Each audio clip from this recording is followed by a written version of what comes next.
அன்பிற்குரிய ஆசிரியர் தோழர்களே, உங்கள் அனைவருக்கும் வணக்கங்க. இந்த வீடியோவில் நம்ம என்ன பார்க்க போறோம் அப்படின்னா, பிப்ரவரி 3ஆம் தேதி 2023 மதியானம் நடந்த டெட் எக்ஸாம்ல தமிழ் பகுதி பேப்பர் 2ல தமிழ் பகுதியில் உள்ள வினாவிடைகளை பார்க்க போறோம். ஸ்டார்ட் பண்ணிடலாமா? யாப்பிலக்கணத்தில் அடி என்று குறிப்பிடப்படுவது சீர்களின் எண்ணிக்கையை பொறுத்தது.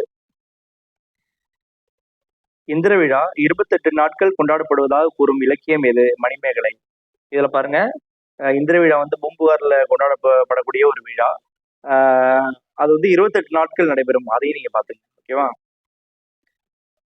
நாள்காட்டி ஓவியங்களை டேஷ் என்று அழைப்பார்கள். பசார் பெயிண்டிங் அப்படின்னு அழைப்பாங்க. விகுதி வராமல் வினைப்பகுதியை தொழில் பெயராதல் முதல்நிலை தொழில் பெயருங்க. கூற்று 1, வல்லெழுத்துக்கள் கசதப ஆகிய 4ம் மொழிக்கு முதலில் வரும். அது வரும் தாங்க, சரியானதுதான். நிலைமொழியுடன் புணர்கையில் அவற்றின் மெய்யெழுத்துக்கள் தோன்றி புணராது. இல்ல, இது தப்புங்க, தோன்றி புணரும்.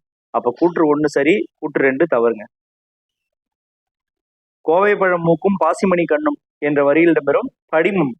இதுல பாருங்க, இந்த நம்ம உடம்போட பார்ட்ஸ் பத்தி தான் சொல்லியிருக்காங்க. அப்ப அது என்னது? மெய்ப்படிமம். கப்பலுக்கு போன மச்சான் எனும் நாவலை படைத்தவர் நாகூர் ரூமிங்க. தட்சிண மேரு என்று அழைக்கப்படுவது தஞ்சை பெரிய கோயில். பேசப்படுவதும் கேட்கப்படுவதுமே உண்மையான மொழி என்று கூறியவர் மூவா அவர்கள். வரதராசன் அவர்கள் தான் சொல்லியிருப்பாங்க. ஓகேவா? கிழவனும் கடலும் என்ற நூலின் ஆசிரியர் ஏர்னஸ்ட் ஹெமிங்வே. அது தமிழ்ல கிழவனும் மீனும் அப்படின்ற பேர்ல மாத்தி புக்ல கொடுத்துருக்குறாங்க. ஓகார எனும் இடைச்சொல் நன்னூலில் தரும் பொருளில் கீழே பொருந்தாதவற்றை கூறுக. எது பொருந்தாதுன்னு கேட்கிறாங்க. இசை நிறைதான் அதுக்கு பொருந்தாது. கோபல்ல கிராமம் என்ற நாவல் சாகித்ய அகாதமி விருது பெற்ற ஆண்டு 91ங்க, 1991. நம்ம தமிழகத்தின் தனிச்சிறப்பு என்று கூறத்தகும் சங்க இலக்கிய சாரத்தை சாமானியரும் அறிந்து வாசிக்கக்கூடிய முறையில் தீட்டப்பட்ட ஏடுகள் இருக்க வேண்டும் என்று கூறிய முன்னாள் முதல்வர் பேரறிஞர் அண்ணாதுரை தானே. பேரறிஞர் அண்ணாதுரை. கத்தும் குயிலோசை இதில் இடம்பெறும் வழு அமைதி. இதுல மரபு வழு அமைதிங்க. அது மரபா சொல்லிட்டாங்க. கத்தும் குயிலோசை, குயில் கத்துதுன்னு சொல்லிட்டாங்க. பசும்பொன் முத்துராமலிங்க தேவரின் படிப்பு பாதில் நின்று போக காரணமான நோய் எதுனா பிளேக் நோய் தாங்க. அந்த காலகட்டத்துல பிளேக் நோய் தான் கொள்ளை நோயா இருந்தது.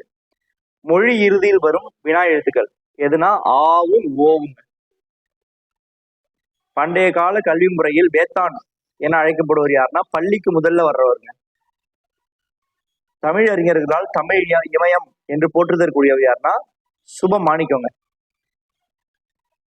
பெண் வருவனொன்று தொடர்பில்லாதது எதுன்னு பாத்தீங்கன்னா ஐயுறல் குரல். இதுதாங்க தொடர்பில்லாதது. ஏன்னா மற்றதெல்லாம் விடை வகைகள் வரும். குற்ற உரைத்தல் விடை, உருவது கூறல் விடை, இனமொழி விடை, இதெல்லாம் விடை வகைகள்ல வரும். ஐயுறல் மட்டும் அதுல வராது. ஐயுறல் வினாவில் வரும். அடுத்து பாருங்க, பின்வரும் கலைச்சொற்களில் தவறான இணையை தேர்ந்தெடுக்கவும். நவீன ஓவியம் மாடர்ன் ஆர்ட் கரெக்ட். குகை ஓவியம் கேவ் பெயிண்டிங்ஸ் கரெக்ட். கருத்துப்படம் கார்ட்டூன் கரெக்ட். கல்வெட்டுனா என்ன வரணும்? ஏஸ்தட்டிக்ஸ் கொடுத்துருக்காங்க. அப்ப கல்வெட்டுக்கு இது வரக்கூடாது, தவறானது. ஒரு கிராமத்து நதி எனும் கவிதை நூலின் ஆசிரியர் சிற்பி பாலசுப்ரமணியம். பின்வருவற்றுள் மொழியின் முதலில் வருவது.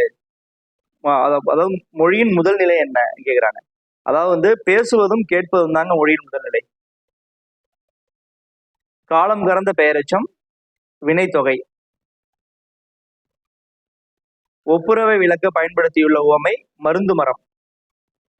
வருபவர் எவராயினும் நன்றி செலுத்து என்று சொன்னவர் ஜலாலுத்தீன் ரூமி.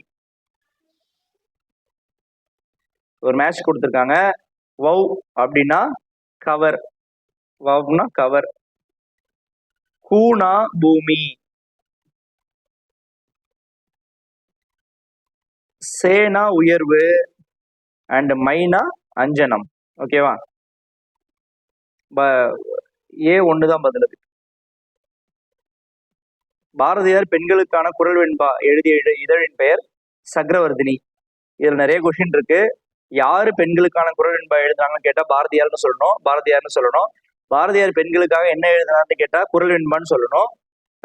எந்த இதழ்னு கேட்டா சக்கரவர்த்தினின்னு சொல்லணும். அதோ நல்லா பாத்துக்கோங்க. ஓகேவா? பகுபத உறுப்புகளுக்குள் அடங்காதது ஏழாவது உறுப்பாக வரும் புறத்துறுப்பு எழுத்து பேருங்க.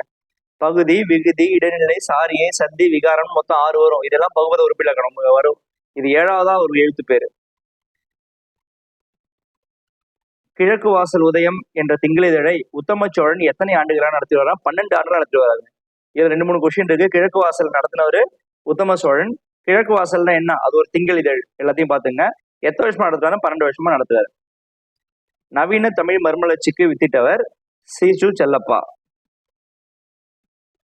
நன்றி நண்பர்களே. அடுத்த வீடியோல சந்திப்போம். தொடர்ந்து முயற்சி பண்ணிட்டே இருங்க.